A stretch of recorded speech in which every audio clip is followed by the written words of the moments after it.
Bom dia, meus irmãos, a graça e a paz do Senhor esteja com você, com toda a sua família. Estamos aqui em mais um dia onde nós temos o privilégio de aprender da palavra de Deus. Eu quero que você agora baixe a cabeça e vamos orar, vamos louvar ao nosso Deus. Pai Santo, Pai querido, Pai amado, toda honra, toda glória seja dada ao Senhor, Pai. Neste momento, ó Deus, nós te louvamos, nós engrandecemos ao Senhor. Porque o Senhor nos dá o privilégio, nesse dia, dia do Senhor, a estarmos aqui, Senhor, adorando e exaltando o Teu nome. Deus, nós colocamos a vida de cada irmão que está presente. A Deus, que o Senhor possa abençoá-los, que o Senhor possa fortalecê-los, que o Senhor possa, Senhor, estar dando-nos, ó Deus, cada dia mais sabedoria de aprender como lidar, Senhor, com esse instrumento tão maravilhoso que o Senhor nos deu, que é a família, Senhor. Muito obrigado. É o que nós oramos em nome de Cristo Jesus. Amém. Irmãos, vamos abrir a palavra do Senhor lá no livro de Gênesis, capítulo 45. Nós estaremos lendo dos versos 1 ao verso 15, onde vem falar sobre a vida de José e o seu conhecer a seus irmãos. Diz assim a palavra de Deus. Então José, não se podendo conter diante de todos os que estavam com ele, bradou: fazei sair a todos da minha presença. E ninguém ficou com ele, quando José se deu a conhecer a seus irmãos. E levantou a voz em choro, de maneira que os egípcios o ouviram também à casa de Faraó. Disse a seus irmãos: eu sou José. Disse a seus irmãos: eu sou José, vive ainda meu pai? E seus irmãos não lhe puderam responder, porque ficaram atemorizados perante ele. Disse José a seus irmãos: agora chegai-vos a mim. E chegaram-se então. Disse: eu sou José, o vosso irmão, a quem vendestes para o Egito. Agora, pois, não vos entristeçais, nem vos irriteis contra vós mesmos, porque haverdes de vendido para aqui, porque para conservar a vida, Deus me enviou adiante de vós. Porque já houve 2 anos de fome na terra, e ainda restam 5 anos em que não haverá lavoura e nem colheita. Deus me enviou adiante de vós para conservar a vossa sucessão na terra, e para vos preservar a vida por um grande livramento. Assim não fostes vós que me enviastes para cá, e sim Deus, que me pôs por pai de Faraó, senhor de toda a sua casa, e como governador em toda a terra do Egito. Apressai-vos, subis ao meu pai, e dizei-lhe: assim manda dizer teu filho José: Deus me expôs por senhor em toda a terra do Egito, desce a mim, não te demores. Habitarás na terra de Gósen, e estarás perto de mim, tu, teus filhos, os filhos de teus filhos, os teus rebanhos, o teu gado e tudo quanto tens. Aí te sustentarei, porque ainda haverá 5 anos de fome, para que não me pobreças, tu e tua casa e tudo o que tens. Eis que vedes por vós mesmos, e meu irmão Benjamim vê também, que sou eu mesmo quem te fala. Anunciais a meu pai, por toda a minha glória no Egito, tudo o que tens visto. Apressai-vos e fazeis descer a meu pai para aqui. E lançando ao pescoço de Benjamim, seu irmão, chorou. E abraçado com ele, chorou também Benjamim. José beijou a todos os teus irmãos e chorou sobre eles. E depois os seus irmãos falaram com ele. Louvado seja nosso Deus. Essa história é tão linda que nós conhecemos, a história de José, que tem muito a nos ensinar sobre o perdão. Nesse momento nós vamos estar entoando o hino de número 177. Hino de número 177, onde nós temos o privilégio de aprender mais da palavra de Deus, o privilégio de entender as promessas de Deus, a qual esse hino tem como título: Firme nas promessas, firme nas promessas do meu Salvador. Louvemos ao nosso Deus nesse momento.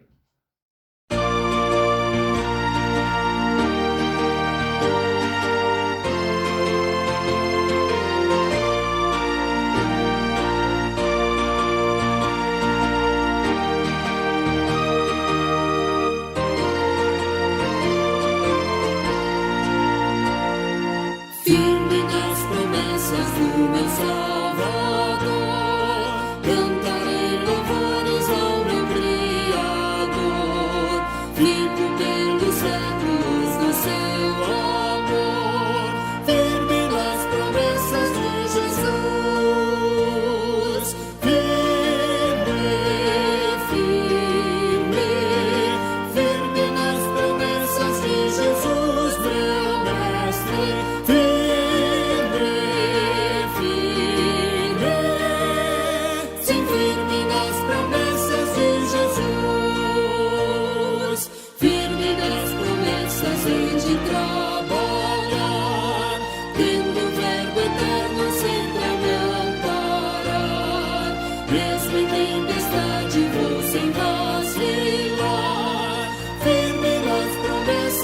Jesus,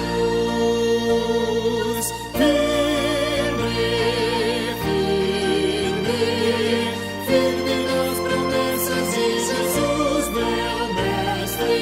Firme, firme, sim, firme nas promessas de Jesus. Firme nas promessas, sempre vejo assim. Purificação no sangue para mim, plena liberdade já desfruto, enfim. Firme nas promessas de Jesus.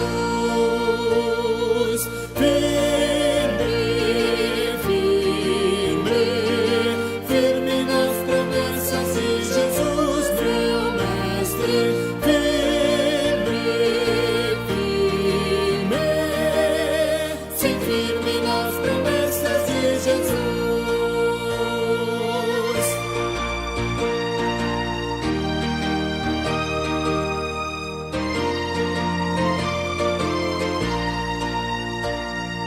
Firme nas promessas do Senhor Jesus, em amor ligados em a sua cruz, cada dia mais viver em sua luz. Firme nas promessas de Jesus. Firme, firme, firme nas promessas de Jesus, meu mestre. Firme, firme, sim, firme nas promessas de Jesus. Irmãos, nesse momento nós vamos orar ao nosso Deus, para então clamar a nosso Deus esse momento aí do nosso estudo. Hoje você já pode ir abrindo a palavra de Deus, lá em Lucas 15, do 11 ao 32, se você já quiser abrindo antes de nós orarmos a Deus, pode ir abrindo e nós vamos aprender um pouco mais dessa família. Oremos. Pai Santo, Pai bendito, Pai amado, toda a honra, toda a glória seja dada ao Senhor. Que nesta manhã, Deus, nós venhamos aprender mais de Ti, venhamos ser edificados pela Tua palavra, venhamos ser exortados pela Tua palavra e que a Tua palavra, Senhor, faça guarida aos nossos corações. É o que nós oramos, no nome santo de Cristo Jesus. Amém. Irmãos, abramos a palavra de Deus no Evangelho segundo Lucas, capítulo 15, a partir do verso 11. Vem falar de uma família a qual nós iremos estudar no dia de hoje. Diz assim: continuou certo homem, tinha 2 filhos. O mais moço deles disse ao pai: Pai, dá-me parte dos meus bens que me cabe. E ele lhes repartiu os haveres. Passado não muitos dias, o filho mais moço ajuntou tudo o que era seu. Partiu para uma terra distante e lá dissipou todos os seus bens, vivendo dissolutamente. Depois de ter consumido tudo, sobreveio àquele país uma grande fome, e ele começou a passar necessidade. Então ele foi e agregou a um dos cidadãos daquela terra. E este mandou para os seus campos e guardar porcos. Ali desejava ele fartamente das alfarrobas que os porcos comiam, mas ninguém lhe dava nada. Então, caindo em si, disse: quantos trabalhadores de meu pai têm pão com fartura e eu aqui morro de fome. Levantar-me-ei e irei ter com meu pai e lhe direi: Pai, pequei contra o céu e diante de ti, e não sou digno de ser chamado teu filho. Trata-me como um dos meus trabalhadores, dos teus trabalhadores. E levando, foi para o seu pai. Vinha ele ainda longe quando o seu pai o avistou, e o compadecido dele, correndo, o abraçou e o beijou. E o filho disse: Pai, pequei contra o céu e diante de ti, já não sou digno de ser chamado seu filho. O pai, porém, disse aos seus servos: Trazei depressa a melhor roupa, vestiu. Põe um anel em seu dedo e sandálias nos seus pés. Trazei também, matai um novilho cevado e comamos e regozijamo-nos.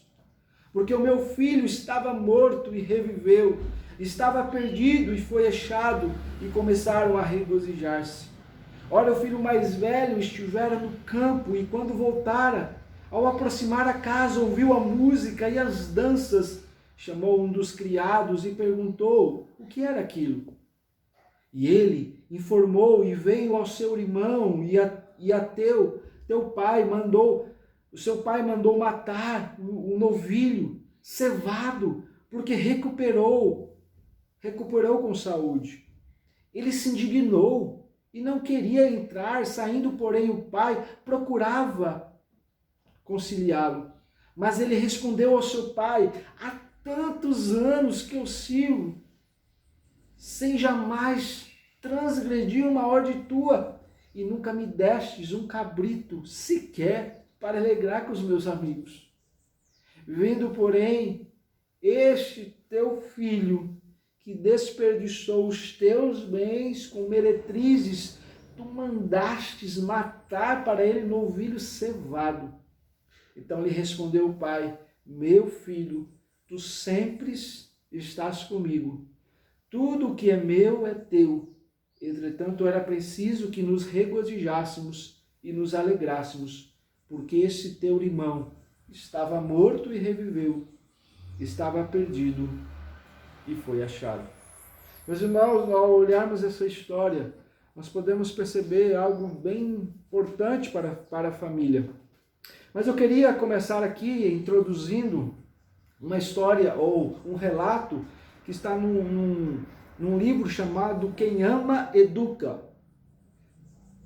Talvez aqui alguns educadores já conheçam esse autor, chamado Isamitiba. Isamitiba começa uma parte do seu livro dizendo assim: filhos são como navios.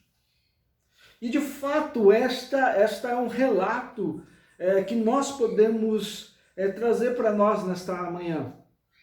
O grande ensinamento educativo é que a criança não pode fazer simplesmente o que tem vontade. Ela deve administrar essa vontade. Quem ama, educa. Meus irmãos, quando nós olhamos para essa realidade, nós sabemos que nós temos que sim educar. Porque quando nós pensamos que filhos são como os navios eles não foram criados para estar num porto. Educar é proteger, é cuidar da vida dos nossos filhos, é segurança. Porque o lugar mais seguro para o navio, muitos acham que talvez seja ficar no porto, e de fato porque o porto é ali o lugar onde há proteção, mas ele não foi criado com essa finalidade. Ele não foi criado para ficar no porto, por mais que a nossa família, os nossos pais, sejam o nosso porto seguro. Mas nós sabemos que, de fato, nós fomos criados não para ficar no nosso porto, mas nós fomos criados para que, quando estivermos na nossa vida, no nosso dia a dia, possamos aprender mais o lidar com a vida. Na minha família, eu, meu pai, minha irmã, Viviana, nós temos um grupo. E engraçado que hoje eu estava pensando sobre isso, que a minha irmã colocou o grupo da nossa família como Porto Seguro. Não é o Porto Seguro da Bahia, né? Mas como muitos possam pensar. Os pais são um porto seguro para os filhos, até que eles se tornam independentes. Embora eles possam pensar que o lugar mais seguro para eles, seguro para as crianças, é junto deles. Os filhos devem ser preparados para navegar, para ir mar adentro, enfrentando o mau tempo, atingindo seus objetivos, enfrentando a maré que por muitas vezes virá. A criança, sim, ela deve ser educada e preparada para ser seu próprio porto seguro. A criança deve ser instruída para que quando venham os maus tempos, ela possa entender que ali é preciso ela passar, porque existe um Deus que conduz todas as coisas. A criança deve ser educada e preparada para ser então o seu próprio porto. O mundo também será pequeno para ela, porque mais amplos serão os seus horizontes. Muitos pais não tiram aquela lança, né, que às vezes nós colocamos, ou com quem navega com navio sabe muito bem, que agora não me esqueci o nome, mas aquela lança que segura o navio. Muitos pais e mães ficam segurando seus filhos para que eles possam navegar.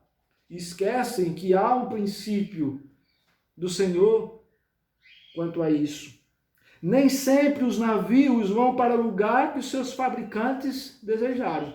Às vezes os seus fabricantes, ao fabricarem aquele navio, criaram ele com o objetivo de andar pelos mares da Europa. Mas ele vai para outros lugares muitas vezes. Ninguém pode garantir que o caminho do filho, que o filho vai seguir. Ninguém sabe.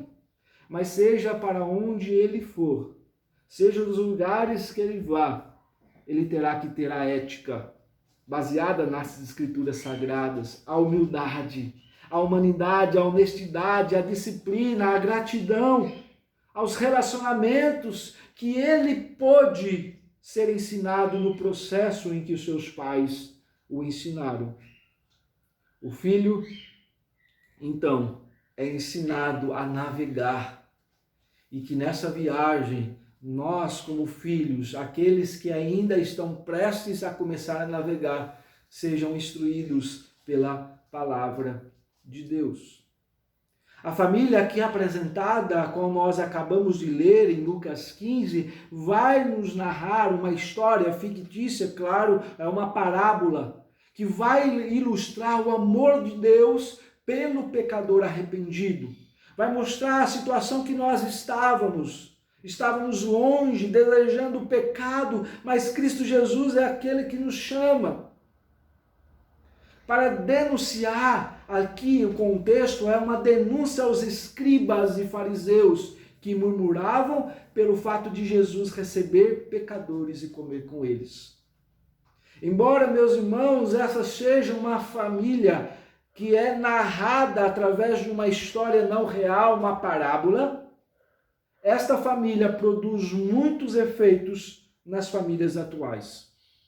Hoje, nós iremos aprender sobre essa família, sobre esses princípios que essa família nos ensina nesta manhã.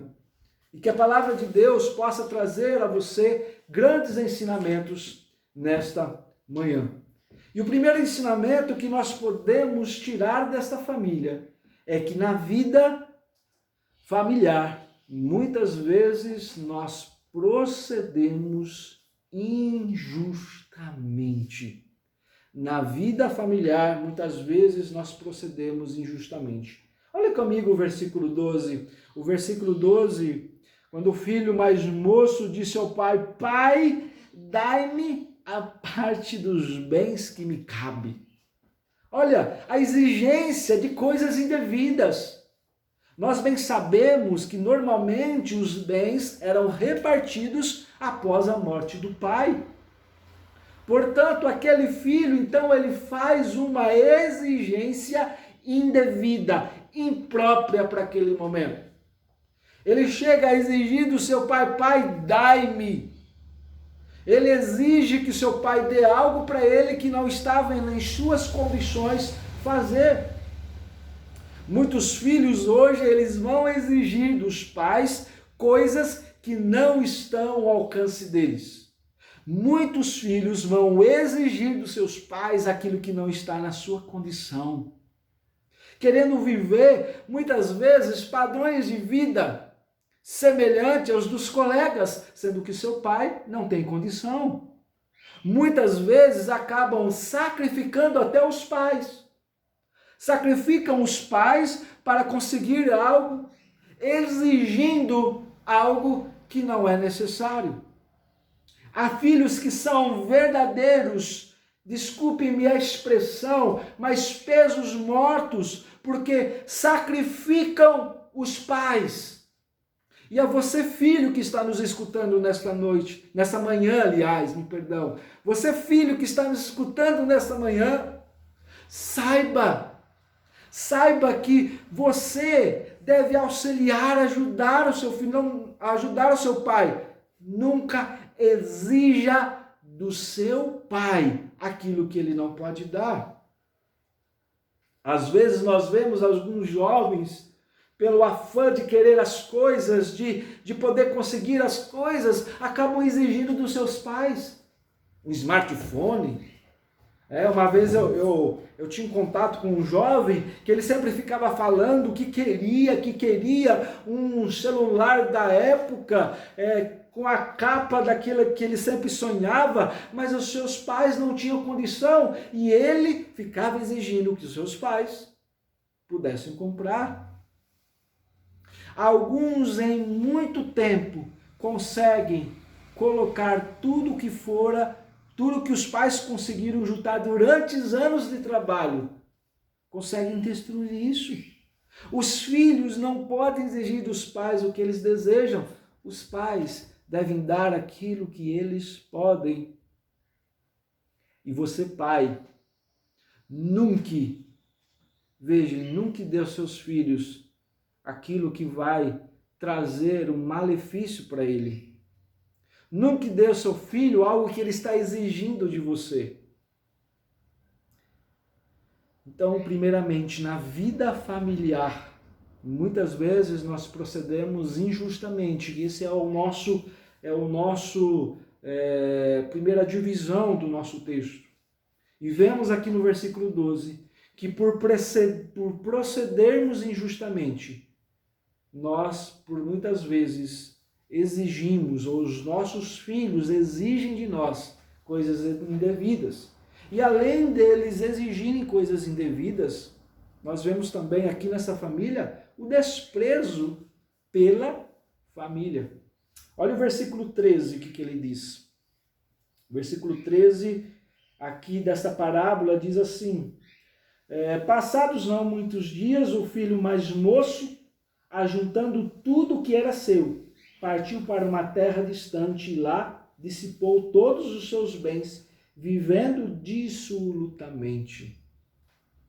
Com essa atitude, o jovem ele desprezou, ele desonrou a sua família. Após ele gastar todos os seus recursos, ali ele viu a obrigação de cuidar de porcos a fim de sobreviver. Veja, o seu pai, ele chega para o seu pai e disse: pai, olha, você dá o que é meu, dá a minha parte, venda, me dá que eu vou embora, eu quero isso. Veja, ele desprezou a sua família, ele desprezou as vezes que o seu pai lutou para conseguir aquilo. Ele desprezou, como a Bíblia vem dizer lá no verso 13, vivendo dissolutamente. Infelizmente, não é o único que trocou sua família por porcos. Ainda há muitos que têm abandonado a sua família, indo atrás de prazeres da vida. Porque isso você vê muitas vezes na adolescência. Aquela época, às vezes, de rebeldia, que muitas vezes não é tratado por nós pais, aonde quer, não, eu vou pegar minhas coisas, eu vou embora, eu quero viver sozinho, eu quero viver com as minhas próprias custas. Acham que as coisas são assim. Infelizmente, esta não é a única família, a única pessoa que preferiu viver com os porcos. São muitas vezes os cônjuges que abandonam todas as coisas, que abandonam a família por causa de alguma aventura irresponsável. Filhos que muitas vezes trocam o aconchego, a segurança, o porto seguro pelas más companhias. Ah, meus irmãos, a família muitas vezes ela é desprezada. O seu nome é lançado na lama. E tais pessoas acabam experimentando uma dor e sofrimento. Veja a situação que está. Veja como nós vemos aqui. Nós vemos uma família desprezada. Nós vemos um nome dessa família lançado na lama. Nós vemos os filhos trocando o aconchego. Nós vemos os cônjuges muitas vezes abandonando a família. Essa é a aplicação que podemos trazer em relação a esta família. O desprezo pela família.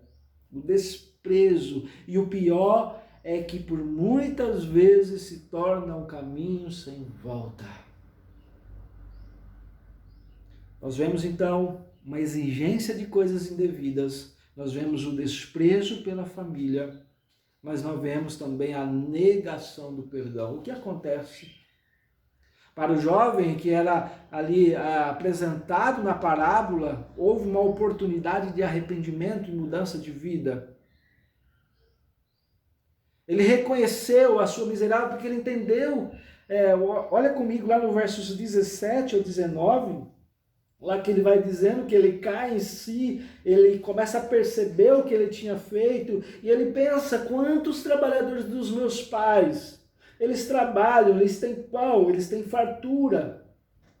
Vou lá, eu vou trabalhar. Lá no verso 18, ele diz, eu vou levantar, eu vou lá, direi ao meu pai, pequei contra os céus, contra ti, e já não sou digno de ser chamado seu filho. Trata-me como um dos seus trabalhadores. Veja, meus irmãos, que ele encontra, a Bíblia fala que ele encontra o seu pai de braços abertos. Ele encontra o seu pai de braços abertos. O irmão mais velho não se dispôs a perdoá-lo. Quando você olha lá no verso 28, quando ele chega, ele estava trabalhando no campo, ele chega e vê aquela festa grande, a Bíblia vai dizer que ele ficou triste, porque o seu pai, muitas vezes, ele poderia fazer isso com seus amigos, ele não o fez. E ele preferiu ajudar aquele que havia o desprezado. Meus irmãos, que coisa mais triste é a mágoa, é o rancor. Que coisa mais triste é o rancor dentro de uma família. É lamentável quando já não consegue mais dirigir uma palavra de amor. É você que está nos escutando. Qual foi a última vez que você disse para sua esposa, eu te amo? Qual foi a última vez que você disse, minha querida, minha amada? Qual foi a última vez que você disse para o seu esposo, meu amado, meu querido, meu príncipe, minha princesa? Na época do namoro é aquela alegria, não é verdade? Às vezes nós ficamos falando assim, que elogiamos a esposa ou a noiva na época, ou a namorada, fazemos cartas, colocamos no Facebook, colocamos no Instagram, mas nos esquecemos que quando casamos, esse amor, ele deve ser um amor que aumente muito mais. Quantas vezes você já fez um gesto de amor, um gesto de carinho? Você sabe que a sua esposa gosta de algo e você faz aquele gesto de carinho para ela? Quantas vezes você já fez isso? Não só nos dias dos namorados, não só no dia do seu aniversário de casamento, mas dias que talvez ela nem esteja naquela expectativa e de repente você faz exatamente o que ela mais ama.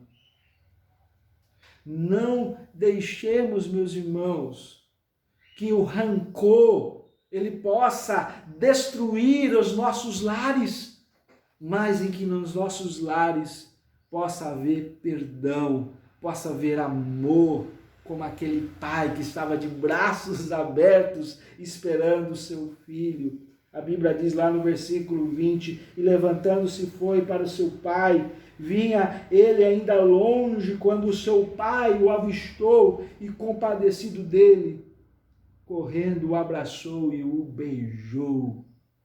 Seja amoroso com a sua família, com o seu filho, com a sua filha, com a sua esposa e com o seu esposo. Em nome de Jesus. Meus irmãos, o segundo ponto que nós vemos aqui no nosso texto é que na vida familiar nós devemos demonstrar interesse na solução de problemas. Não é verdade? Quando nós olhamos naquela família, nós podemos perceber um pouco disso. Quando pensamos nisso, nós precisamos reconhecer os próprios erros e revelando a disposição para a mudança. Veja bem, na vida familiar nós devemos demonstrar interesse na solução. E por pensar nesse interesse da solução, precisamos então reconhecer o nosso pecado, reconhecer que erramos. Nenhum membro da família está livre de cometer falhas. Todos nós erramos, todos nós pecamos, todos nós fazemos aquilo que não agrada a Deus. Nós somos humanos. Infelizmente, aonde há pessoas, há pecado. Infelizmente, meus irmãos, muitas pessoas ou muitas famílias não sabem lidar com os problemas. E quando erramos, devemos ter a humildade de reconhecer os nossos erros e mudar de atitudes. Se você sabe que você pecou, você precisa saber perdoar. E nós precisamos olhar para isso. O texto que nós lemos lá em Gênesis 45, no nosso início, nós podemos ver isso. Quando erramos, devemos ter a humildade. Às vezes é comum limitarmos a achar culpados dentro da família. Às vezes nós queremos sempre achar quem é o culpado. É a esposa, é o marido, é os filhos. Quem é o culpado? Quem é o culpado? Olha comigo lá em Gênesis 3. Gênesis, capítulo 3. Nós estaremos lendo a partir, 2 versos apenas, versículos 12 e 13. Gênesis 3, momento ali muito conhecido, essa história é muito conhecida por todos nós.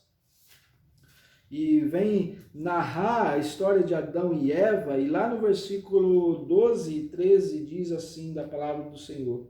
Então disse o homem à mulher que me desses por esposa, ela me deu da árvore e eu comi.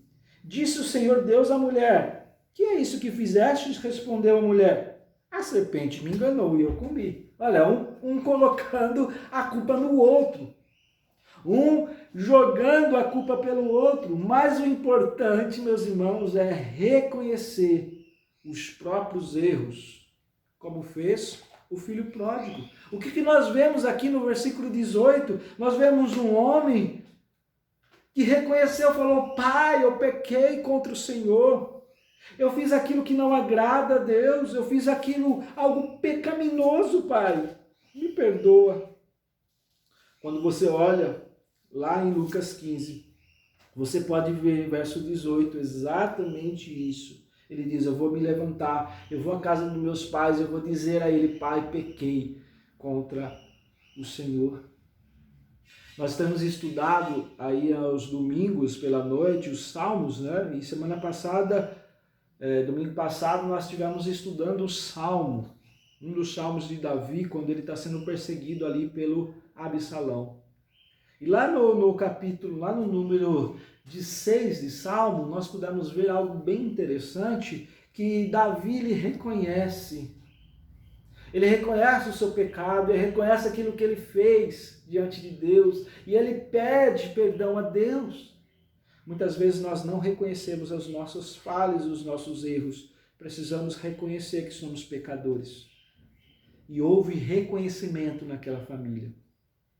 Mas também nós vemos que na vida familiar devemos demonstrar interesse na solução dos problemas. Dentro dessa perspectiva nós vemos o reconhecimento do nosso pecado, mas também devemos entender que devemos dar apoio aos familiares que desejam se corrigir.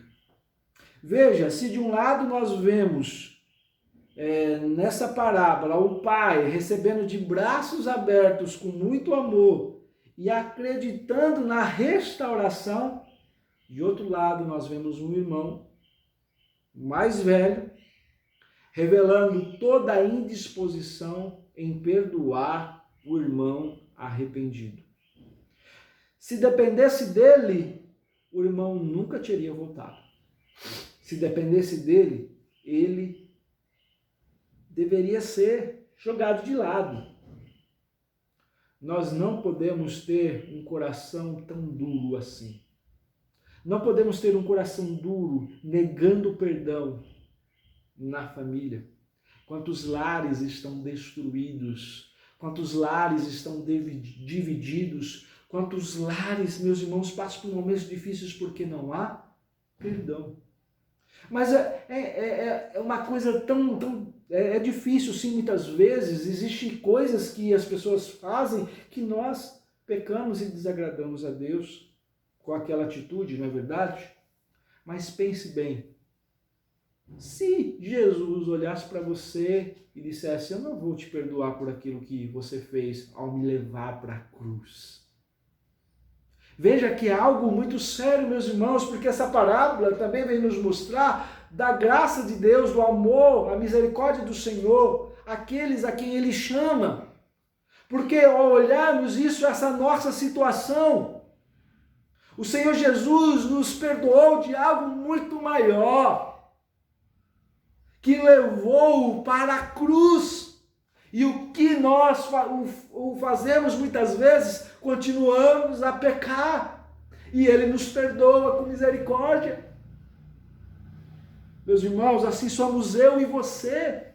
Por muitas vezes fazemos algo desagradável a Deus. Por isso nós precisamos aprender com Cristo o que é perdoar. Nós não podemos ter um coração tão duro assim. Um coração de pedra. O exemplo de reconciliação de Jacó com seu irmão Esaú é profundamente inspirador para as famílias atuais. Quando, por muitas vezes nós não agimos conforme aquela família, que profundamente é uma família que nos inspira, uma família que nos ensina o valor do relacionamento. Você pode ver isso lá em Gênesis 32 e 33. Nós vemos também em Gênesis 45, o texto que nós lemos, também nós vemos o perdão de José com seus irmãos. Olha, os irmãos dele, o que fizeram? Mataram o animal, tiraram o coração, melaram lá as vestes dele, entregaram para o seu pai, mandaram como escravo, dizendo para o seu pai que ele havia sido morto. Mas lá na frente, ele mesmo vem dizer nesse texto que tudo isso aconteceu para que a vida fosse preservada. Veja, há perdão de José.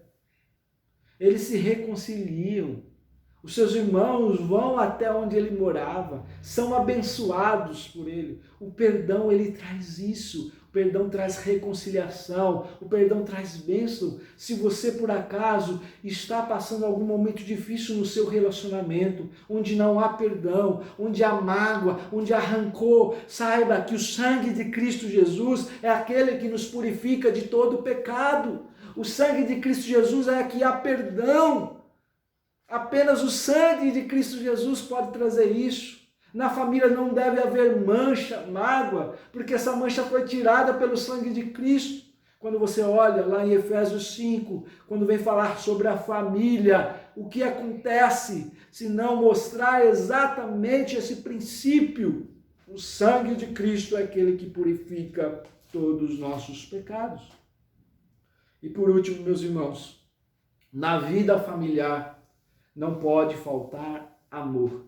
Nós já vimos que na vida familiar, muitas vezes, nós vamos proceder injustamente, vemos a exigência daquele jovem, onde ele exige do seu pai aquilo que não é devido, ele despreza a família, e depois nós vemos a negação do perdão do seu próprio irmão.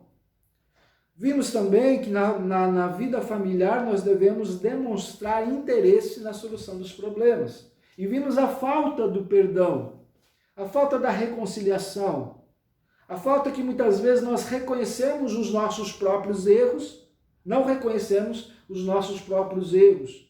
E aquele jovem demonstra isso para nós.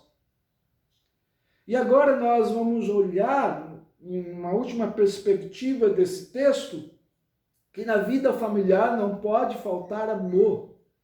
O amor não guarda em ressentimento. Depois você pode olhar lá em 1 Coríntios 13, do 4 ao 7, diz que o amor não arde em ciúmes, não se ufana, não se embebece, tudo sofre, tudo crê, tudo espera. O amor jamais acaba. Meus irmãos, lá no versículo 20 vem dizer assim para a gente: e levantando-se foi para o seu pai. Vinha ele ainda longe, quando seu pai avistou e compadecido dele, correndo, abraçou, beijou, e o filho lhe disse: Pai, pequei contra o céu e diante de ti, já não sou digno de ser chamado seu filho. O pai, porém, disse aos seus servos: Trazei depressa a melhor roupa, vestiu, põe o anel, as sandálias nos seus pés, trazei também, matai um novilho cevado, comamos e regozijamos, porque o meu filho estava morto, reviveu, estava perdido e foi achado, e começaram a regozijar-se. Nós vemos aqui, meus queridos e amados irmãos, que o amor não guarda ressentimentos. Apesar do que o filho fizera, o coração do pai dele estava livre de ressentimentos. Ele poderia não ser um pai amoroso, ele poderia dizer: você fez com que eu vendesse parte dos meus bens, vai embora, eu não quero mais saber de você. Mas ele mostra exatamente o contrário, um coração regenerado. É assim que o faz. Quando há amor na família, os ressentimentos são eliminados. Não seja alguém que tenha um coração ressentido pelo pecado, por aquilo que ele faz. O amor, meus irmãos, valoriza gestos e atitudes. O amor valoriza gestos e atitudes. É significativa a maneira como o pai recebeu o filho. Veja a forma como ele recebe o filho. Ele não se exasperou, ele não disse nada de mágoa, mas ele abraçou e o beijou. Os momentos da família, meus irmãos, nós precisamos aprender a valorizar atitudes e gestos como essas. Há momentos em que lembrar certas coisas do passado em nada vai ajudar. Às vezes em uma discussão, e em discussão isso é o que mais acontece entre casais, lembra aquilo que você fez? Lembra o ano passado? Lembra a semana passada? Lembra há 5 anos? Lembra o nosso primeiro dia de casados? Ressentimentos. O ressentimento é aquele que destrói. A Bíblia fala que o pecado ou a falta de perdão destrói os nossos ossos, esmaga, porque o pecado faz isso. Ao invés de perdoar, ao invés de haver amor, muitas vezes há ressentimento. Abraçar e beijar os membros da família são gestos, meus irmãos, muito especiais. Não é tão bom quando os pais, quando chegam do trabalho, e seus filhos vêm correndo abraçando. É muito bom quando você chega e logo vem e abraça sua esposa. Hoje, com o coronavírus, você tem que logo se trocar, tomar um banho, porque não sabemos o que pode encontrar lá fora. Mas logo você vem, você abraça, você beija, porque você estava longe de quem você ama. Quantas vezes nós somos assim, não é verdade? Quantas vezes nós, em vez de perdoar, há ressentimentos. O texto ainda diz que o pai ordenou trazer depressa a melhor roupa, o anel, trazer matar um novilho cevado. Ele ia fazer um grande churrasco, coisa boa. Lá nos versículos 22 e 23, a Bíblia diz, e eles disseram, comamos e regozijamos. Meus irmãos, é interessante você olhar esse aspecto que é aqui nessa família, porque o pai, o símbolo, o que é interessante você perceber, lá na Bíblia de Almeida, quando vem falar a respeito desse pai, a atitude dele, o anel era um sinal de autoridade. As sandálias eram um sinal de que o homem estava livre. Porque somente os escravos andavam descalços. Na família, meus irmãos, nós devemos expressar gestos de atitudes que honram uns aos outros. É bom observar também, meus irmãos, que os acontecimentos importantes na família devem ser celebrados com muita alegria. Você tem celebrado? E às vezes nós achamos que celebrar é fazer uma grande festa, é contratar um buffet para fazer. Não, celebre com a sua família. Celebre a chegada de uma criança. Celebre a conquista da sua filha de algo, alguma coisa. Tempo atrás a Laísa perdeu um dente, a gente fez aqui só eu, Viviane e ela, a festinha do dente, e ela ficou alegre porque nós fizemos a grande festa, porque era um momento ali para ela entender, nossa filha está crescendo. Aí nós mostramos para ela o quanto isso era importante, que isso é um processo da vida. Celebre com os seus filhos, celebre com a sua esposa. Talvez sua esposa conquistou algo, concluiu uma faculdade, ou entregou um TCC e foi aprovada, ou está grávida, ou teve os filhos. Celebre, se alegre. Na família nós precisamos celebrar, e você também que é esposa, celebre com seu esposo. Eu me lembro muito bem algo que ficou marcado para mim, na minha esposa, algo que ela fez, eu nunca vou esquecer, quando eu me formei no seminário, as lutas que eu tive, quando foi tão difícil, só Deus sabe o quanto foi. E eu me lembro que após a conclusão do meu TCC, estava alegre, tinha terminado, já acabado tudo.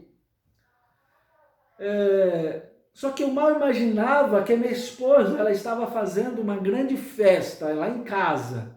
Muitos amigos meus estavam dentro de casa, e quando eu entrei, eu abri a porta, eu vi aquela grande festa. Meus melhores amigos estavam lá, estavam celebrando comigo, estavam se alegrando comigo, porque ela sabia o quanto aquilo era importante para mim. O amor, ele faz isso, meus irmãos. O amor, ele sempre busca também reconciliação. O texto, ele vai relatar a indignação do irmão mais velho por causa da acolhida do seu irmão mais novo. Infelizmente, essa é uma realidade entre muitos. Esse irmão estava talvez com ciúmes, ele estava isolado. Lá no versículos finais nós vamos perceber isso. Olha, o irmão mais velho estivera no campo, e quando ele volta, ele vê toda aquela situação, e ele chama um dos criados, e aquele homem então explica, e ele se indigna com aquilo, ele fica revoltado. E aí o seu pai vem, olha para ele: meu filho, tudo que eu tenho é teu. Olha, você pode fazer porque tudo que você tem é teu, tudo que eu tenho é teu. Mas ele ficou indignado. Mas lá no versículo 31 diz assim: então ele respondeu ao pai: meu filho, tudo sempre estás comigo, tudo que é meu é teu. Entretanto, era preciso que nos regozijássemos e nos alegrássemos, porque este teu irmão estava morto e reviveu, estava perdido e foi achado. Meus irmãos, eu queria tirar aqui algumas aplicações desse texto. Nós olhamos para esse texto, nós não podemos deixar de lembrar algo que é muito importante. Nós estávamos perdidos e Cristo nos achou. Cristo nos achou e Ele está agora de braços abertos para reconciliar conosco. É Cristo que nos achou. Olha o que o texto diz lá no verso final. Nós devemos nos alegrar porque este teu irmão estava morto e reviveu. Estava perdido e foi achado. Cristo nos achou. Cristo reconciliou conosco. Mais uma segunda aplicação. O homem de braços abertos é o Senhor Jesus, nos chamando para uma vida de reconciliação. Se reconcilie com o Senhor Jesus Cristo.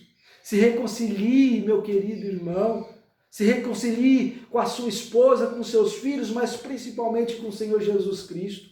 A você que está nos ouvindo, que ainda não conhece a Cristo, se reconcilie com Cristo.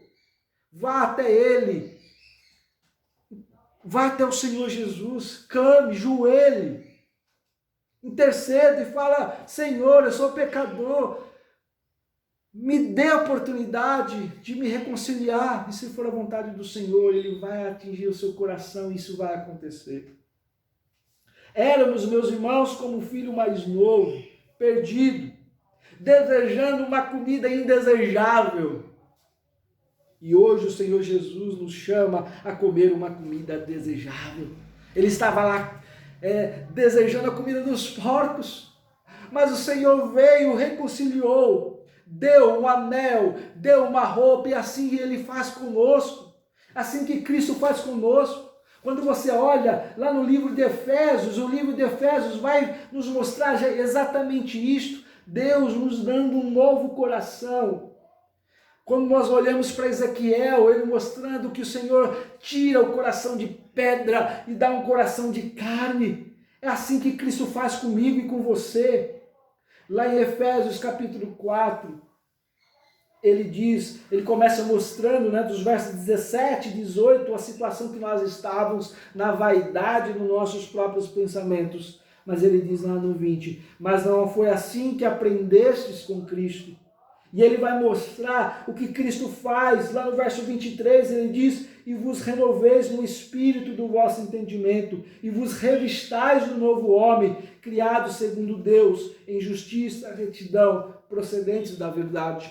Cristo Jesus é aquele que dá um novo corpo para nós, um corpo espiritual. Ele nos reveste agora com a verdadeira roupa, com o verdadeiro alimento. Assim como aconteceu uma grande festa de reconciliação do filho mais novo, assim será a vinda do Filho do Homem, e haverá uma grande festa. Nesta festa, a melhor festa é a festa que nós esperamos, é a festa que nós estamos desejando. E você tem se preparado para esse grande dia? Tem se preparado para a vinda do Filho do Homem? Porque Ele está breve. Os acontecimentos estão aí aflorando, mas que nesse grande dia nós possamos nos regozijarmos em família, com a nossa família, porque nesse dia será um dia de regozijo, de alegria. Por isso, O Cristo Jesus, ele é perdão, porque ele reconcilia-nos com Deus. Que o Senhor lhe abençoe a sua família em nome de Jesus. Oremos ao nosso Deus. Pai santo, Pai bendito, nós te louvamos, porque a tua palavra nos ensina, Senhor, sobre a reconciliação, sobre a esperança. Senhor, nos ajude que as nossas famílias possam se reconciliar, principalmente com o Senhor Jesus Cristo, mas também possam se reconciliar entre eles. É o que oramos em nome santo de Cristo Jesus. Amém. Amém. Deus abençoe, meus irmãos. Em nome de Jesus, uma boa semana a todos e até a noite, se assim o Senhor nos permitir.